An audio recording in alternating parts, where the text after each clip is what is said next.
Assalamualaikum warahmatullahi wabarakatuh. Perkenalkan, nama saya Tiara Triwahyuni Zulfi dari kelas 3 PRH. Di sini saya akan menjelaskan materi tentang pentingnya PR dalam komunikasi persuasif. Sebelum kita masuk ke materinya, teman-teman semua jangan lupa ya subscribe YouTube Mahir Public Speaking. Baiklah, kita langsung masuk saja ke materinya. Sebelum kita membahas tentang materi tersebut, kita harus tahu dulu nih apa arti dari komunikasi persuasif itu.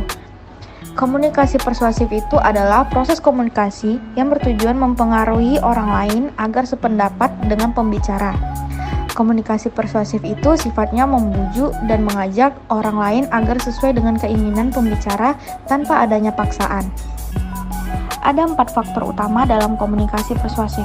Yang pertama ada sumber pesan atau komunikator, yang kedua pesan itu sendiri, yang ketiga pengaruh lingkungan, dan yang keempat pengertian dan kesinambungan suatu pesan. Nah, kita juga harus tahu nih tugas praktisi PR itu seperti apa. Tugasnya itu memberikan informasi kepada publik, oleh karena itu keahlian persuasi menjadi syarat yang diperlukan oleh seorang PR. Tugas lainnya adalah menciptakan kesan yang baik, membangun sebuah hubungan yang baik, serta mengelola komunikasi krisis. Dengan menggunakan keahlian persuasi yang baik, maka tugas tersebut bisa dilaksanakan dengan baik. Komunikasi persuasif itu memiliki peran yang sangat penting dalam setiap aktivitas yang dilakukan oleh seorang public relation.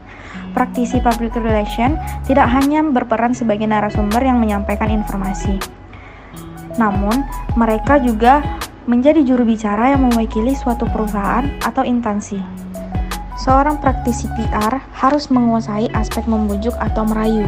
Maka dari itu, sangat penting bagi seorang PR untuk memiliki kemampuan membujuk dan mampu mengimplementasikan metode komunikasi persuasif dengan baik. Namun, perlu diingat bahwa membujuk dan merayu dalam PR bukan berarti membengkokkan kebenaran atau bahkan menghilangkan fakta yang ada. Aspek membujuk ini berhubungan dengan negosiasi, mempertimbangkan situasi dari sudut pandang lain, memahami dan mengantisipasi tantangan atau potensi masalah untuk mencapai hasil yang maksimal. Lalu, bagaimana seorang PR dapat mencapai atau menguasai aspek ini dengan baik? Yang pertama ada the principle of liking yang disebut dengan prinsip disukai, yaitu 2 faktor penting untuk membangun hubungan yang baik adalah mencari kesamaan dan memberikan pujian. Yang kedua ada the principle of reciprocity atau prinsip timbal balik. Hubungan timbal balik adalah hubungan yang ideal yang diinginkan oleh manusia layaknya simbiosis mutualisme. Timbal balik dalam dunia PR ditunjukkan dengan berbagai informasi dan membangun jaringan serta komunitas dengan orang-orang dari berbagai kalangan. Yang ketiga, ada the principle of social proof. Social proof adalah suatu kondisi sosial di mana seseorang mengambil keputusan untuk melakukan sesuatu karena ada banyak orang yang telah mengambil keputusan yang sama. Yang keempat, ada the principle of consistency, yaitu prinsip kekonsistenan. Dalam PR, kekonsistenan memegang peran yang sangat penting sebagai dasar dari komunikasi, baik secara eksternal maupun secara internal. Yang kelima ada the principle of authority, yaitu prinsip wewenang. PR yang profesional menunjukkan keahlian untuk mendapatkan dukungan dalam strategi atau kampanye.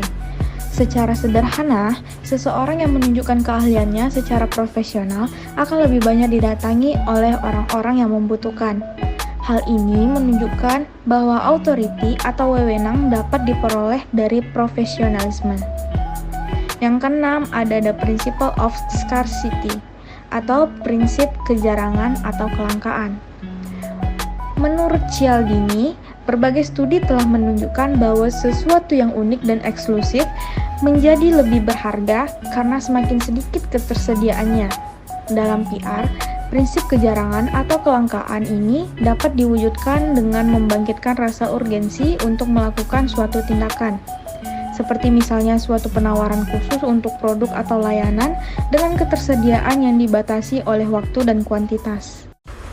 Halo semua, terima kasih ya sudah menyaksikan video ini dari awal sampai akhir. Semoga materi yang saya sampaikan dapat bermanfaat bagi kita semua.